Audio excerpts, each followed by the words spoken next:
who's like a brother to me, and how I convinced him that he was engaged to be married. I was looking online through Google, as you do when you're bored and naked. And I come across this ad for fake engagement rings. And it's this little demon in me likes to tell and come up with just the most messed up things that I can come up with in order to mess with people. Sometimes it's good, sometimes it's just pure evil, but in this case, it was just funny. I decided to pay for the ring. It is surprisingly cheap to buy a $12 to $13 engagement ring from Amazon Prime, and we set him up. I got a hold of his girlfriend at the time, and decided to tell her, okay, what we're going to do, we're going to have a party, we're going to get him blackout drunk, you're going to put on the ring, wake up the next morning and congratulate him. So we did. And he's like, well, wait, what are you talking about? I said, dude, you proposed last night with a ring you found in your car. He's like, no, you're fucking with me, right? The panic that's coming across his face is, and he, all the way home, he's texting me, dude, you're messing with me, right? Like, dude. He's like, how did it even happen? I said, well, I bought this fake engagement ring and I put it in your car saying maybe that she'll see it and start questioning, is he going to propose? Is he going to pop the question? That was the story I gave him anyway. So I let him believe that for about 6 months. And you know, again, I was just on the Google like you are when you're alone and naked, and instantly thought, you know what? It would be great if I officiated his wedding. Oh shit, bro! You're now looking at a minister. And, you know, it would have been perfect if she hadn't started showing her crazy. And I was like, dude, I can't let it go through with this because she's showing her crazy. Red flag number one should have been that she went along with this for 6 months. So finally I tell him, I'm like, dude, you're not engaged. He's like, what? It's like, you're not engaged. He's like, wait a second, so you're telling me that for 6 months you let me believe that I was engaged, you even got ordained as a minister, tried to offer to officiate my wedding? I was like, yeah, pretty much.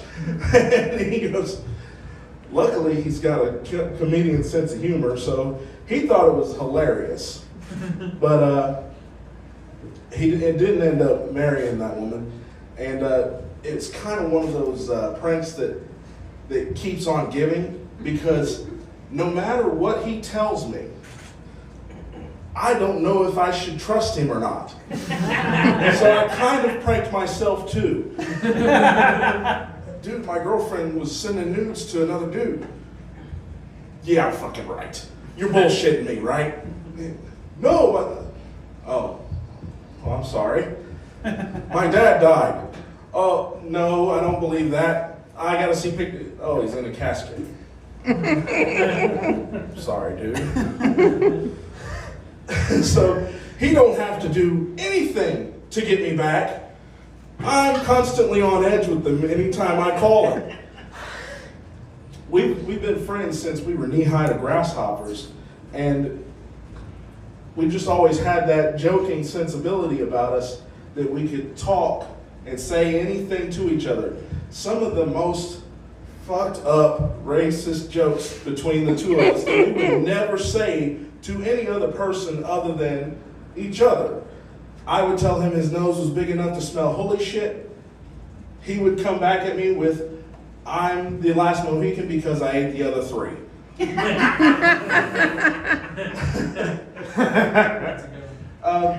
This last little story here, it's so good I've got a name for it. It's called the emergency shituation. Basically what happened is about 5 o'clock in the morning, I get a rumbly in my tummy. And it is go time. I am beating feet to the bathroom, the one bathroom in the house. We happen to have a large family. 5 o'clock in the morning, my wife's brother is in the bathroom taking a shower, and he's got the door locked. Now, I knock on the door. He says, "Hey." I was like, "Dude, I gotta take shit.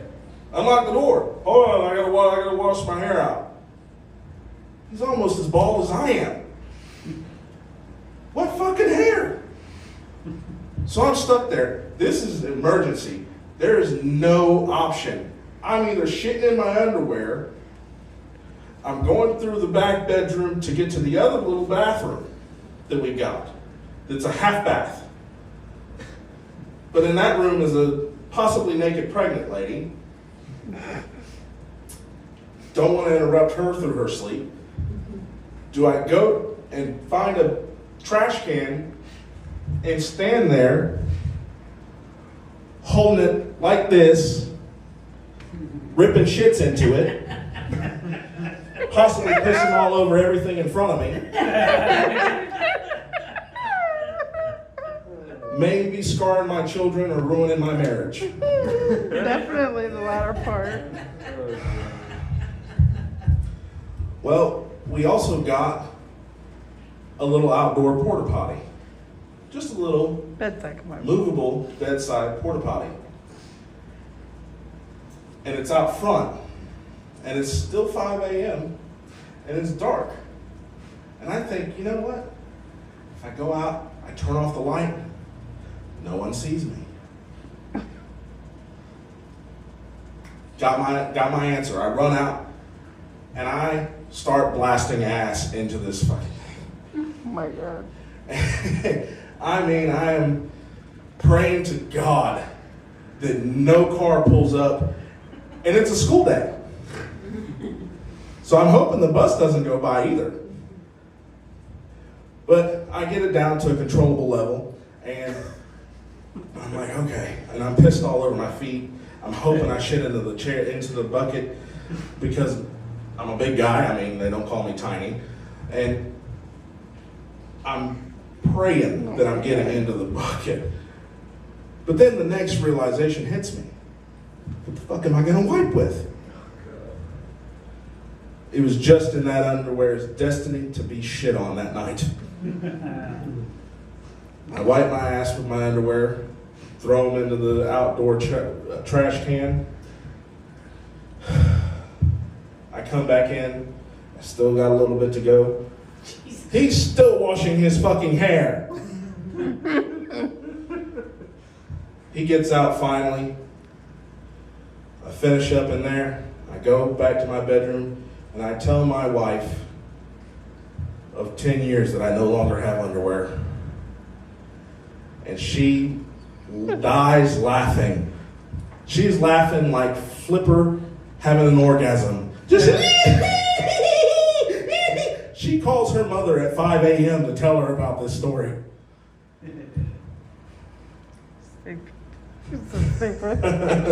That's the support of a loving woman. So much support, she's like my personal jockstrap. Stupid. She came here with me. And I believe that's the stories I've got before we run out of time. Almost perfect, yeah. Love you, baby. Thank Thank you, you. Branham.